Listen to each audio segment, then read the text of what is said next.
Hello అండి. నేను మీ Rani. Welcome to my channel. ఈరోజు మరికొత్త రెసిపీతో మీ ముందుకు వచ్చానండి. ఆ కొత్త రెసిపీ ఏమిటో ఒకసారి చూపిస్తాను, చూసేయండి. జీడిపప్పుల ఉప్మా అండి. జీడిపప్పులతో ఉప్మా చేస్తే చాలా టేస్టీగా ఉంటుందండి. జీడిపప్పుల ఉప్మా పల్లీ చట్నీ చాలా బాగుంటుందండి. ముందుగా జీడిపప్పుల ఉప్మాకి కావాల్సిన ఇంగ్రీడియంట్స్ అండి చూపిస్తాను, చూసేయండి.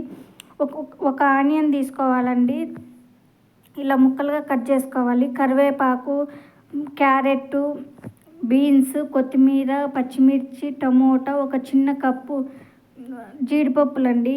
మీరు మీకు కావాల్సినంత కన్సిస్టెన్సీలో తీసుకోవచ్చండి. ఇప్పుడు గ్యాస్ వెలిగించుకొని గ్యాస్ పైన బౌల్ పెట్టుకొని ఇప్పుడు ఆయిల్ వేసుకొని ఆవాలు వేసుకోవాలండి. ఆవాలు వేసుకున్న తర్వాత జీడిపప్పులు వేసుకొని గోల్డెన్ బ్రౌన్ కలర్ వచ్చేంత వరకు జీడిపప్పులను వేయించుకోవాలండి. లేదంటే పచ్చి పచ్చిగా ఉంటాయి, బాగోదండి ఉప్మా. కాబట్టి జీడిపప్పుల్ని గోల్డెన్ బ్రౌన్ కలర్ వచ్చేంత వరకు వేయించుకోవాలండి. మీరు వేయించుకునేటప్పుడు కొంచెం చూసి బాగా వేయించుకోండి. ఇప్పుడు అందులో పచ్చిమిర్చి వేసుకోవాలండి. పచ్చిమిర్చి బాగా వేయించుకోవాలి, పచ్చి స్మెల్ రాకుండా. ఇప్పుడు ఆ తర్వాత కరివేపాకు వేసుకోవాలండి. కరివేపాకు వేసుకొని మొత్తం బాగా వేయించుకోవాలి.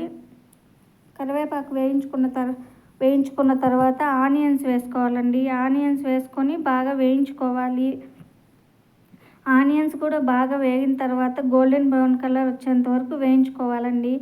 కొంచెం ఉప్పు వేస్తే ఆనియన్స్ బాగా గోల్డెన్ బ్రౌన్ కలర్ వచ్చేంత వరకు తొందరగా వేగుతాయండి. కాబట్టి మీరు కొంచెం ఆనియన్స్ వేయించేటప్పుడు కొంచెం సాల్ట్ వేసుకోండి. ఒక చిటికెడు సాల్ట్ వేసుకుంటే తొందరగా వేగిపోతాయండి ఆనియన్స్. ఇప్పుడు ఉప్పు వేసుకోవాలండి. ఉప్పు వేసుకొని అంతా కొంచెం కలిపెట్టుకోవాలి. కలిపెట్టుకున్న తర్వాత టమోటాలు వేసుకోవాలండి. టమోటాలు వేసుకొని బాగా మగ్గేంత వరకు వేయించుకోవాలండి. టమోటాలు బాగా మగ్గితేనండి, లేదంటే టమోటాలాగే ఉంటాయి.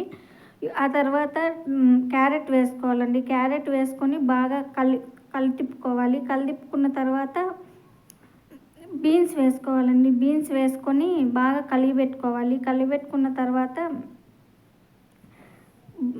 ఒక 2 మినిట్స్ మూత మూసేయాలండి. బౌల్ పైన మూత మూసేస్తే ఒక 5 మినిట్స్ బాగా మగ్గుతాయండి. ఆ తర్వాత మనకు కావాల్సినన్ని వాటర్ వేయించుకోవాలండి. వాటర్ వేసుకొని వాటర్ ఉడికేంత వరకు ఇలా కలబెట్టుకోవాలి. వాటర్ ఇప్పుడు బాగా అంతలోపు వాటర్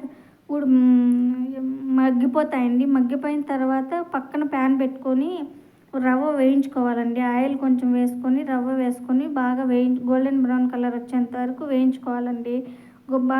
రవ్వ బాగా వేగితేనే ఉప్మా టేస్ట్ బాగుంటుందండి. ఇప్పుడు తెరులుతున్న వాటర్లో ఈ ఉప్మా రవ్వను వేసుకొని ఒక 2 మినిట్స్ ఉండలు కట్టకుండా అటు ఇటు కదుపుకోవాలండి. అలానే ఉండలు కదపకుండా అలానే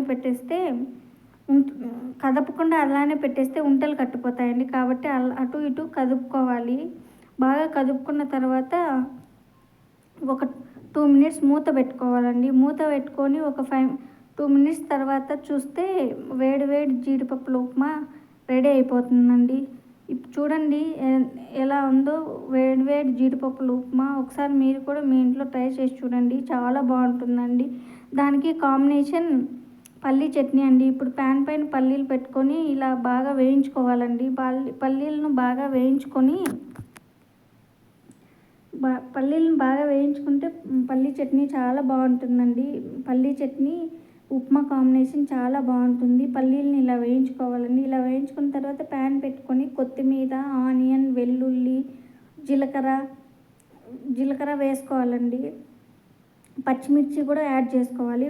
అన్నీ వేసుకున్న తర్వాత ఆయిల్ కొంచెం వేసుకొని బాగా వేపుకోవాలండి.